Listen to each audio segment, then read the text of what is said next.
that's unknown. Secondly, I'm pretty confident in terms of producing enough food for whatever, whether it's 9.7 billion or 10 billion or 9 billion people. I'm pretty confident. I'm an ecologist, as you know, to maintain a population. It's both based on input and output for a system. And over the past 100 years or so, we made a lot of progress, technology, knowledge.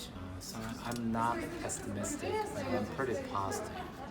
We will find out a solution. I'm not too worried, but what I'm worried about is the waste and also the quality of food. That's more of an issue to me. And I travel a lot across the globe, and I see so many places people are wasting food. They don't worry about it. Genetic technology, microbiology, all technology, and our knowledge, everything. So I'm pretty confident we'll all have enough food.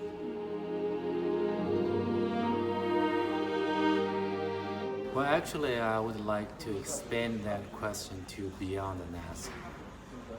And NASA is one of the major agencies that produce a lot of great remote sensing images and data. But globally, we also have other agencies, including both public and private. You heard about Google Earth.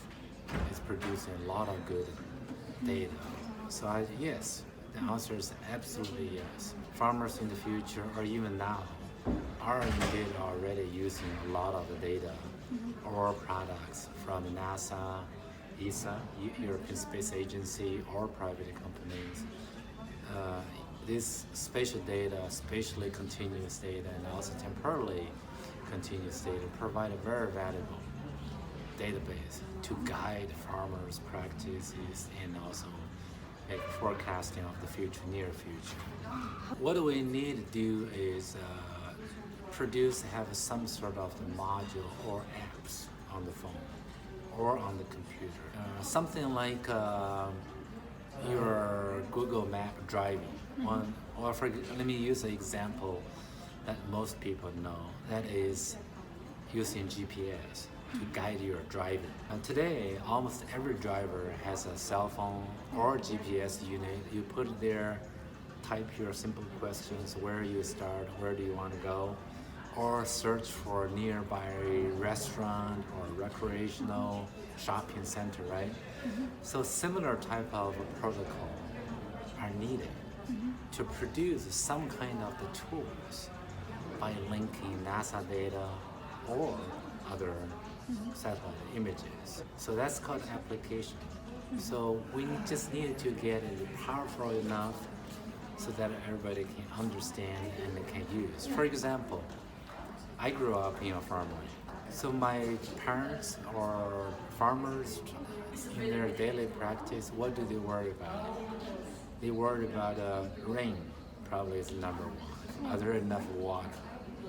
One is a good time to fertilize. One is time we need to apply pesticide or other fertilizers, or making predictions of this year, roughly we're going to have a good year or a bad year. And in reality, we already have a lot of spatial and temporal models or knowledge to predict that. For example, one of the great knowledge we learned in the last several decades is El Nino, La Nina events, which is every 11 to 15 years. You have these dry year, wet years, that kind of things, right? We already know those are it's going to happen. We can make pretty good predictions.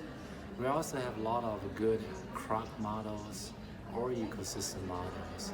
We can take a satellite data, make some rough predictions, and under different weather conditions. So if we have this kind of cloudy day, dry summer, short, long, summer, delayed spring versus early fall, etc. We can predict, tell farmer, okay, if you do this, what kind of the products, yields you may come out. And if you apply the irrigation X number of times, you may get these sort of the gains.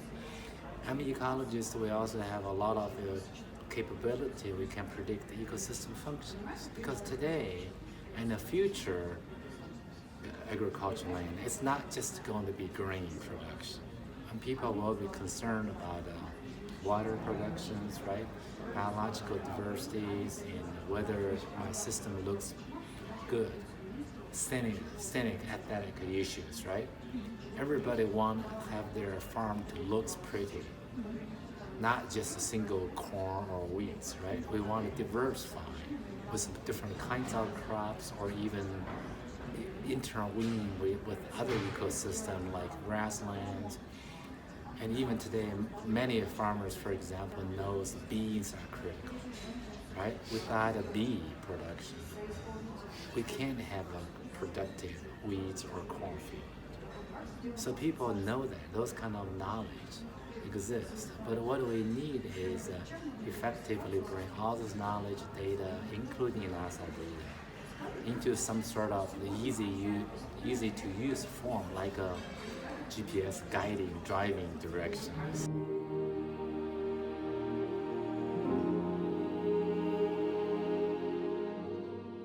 Well, while your numbers are probably accurate, but I don't think you should compare. Because the 41% of workload in 1900 is really different from 2% workload today. Because people today has different knowledge, different tools, different capability. That means efficiency is different, right? So I don't even think you can or you should compare those two numbers simply because our knowledge is different. You can imagine today people are so knowledgeable in terms of the general physics, mathematics, knowledge about the environment. So today's one person, simply knowledge is way better than what we had 100 years ago. That's my argument. You should not compare those two numbers. Okay. Right? We should also look at the total population. Okay. That's one thing. And also, the workforce structure is different. In 1900s, most of those farmers work in the fields are men. But today, we have a large percentage of women are also working the farm. So women's improvement, their contribution to the farm ecosystem significantly increased. It's no longer they don't do anything. Look at today's world.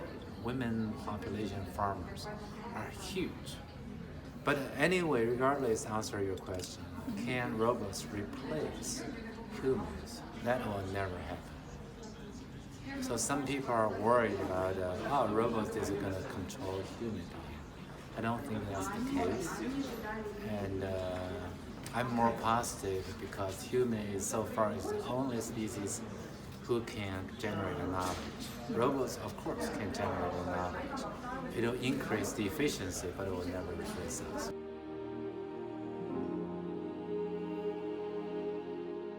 It's going to highly dependent because we have so much information from space science, whether it's airborne or drone technology or satellite.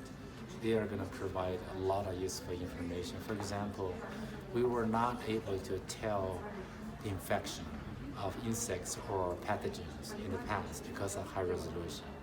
But today we can.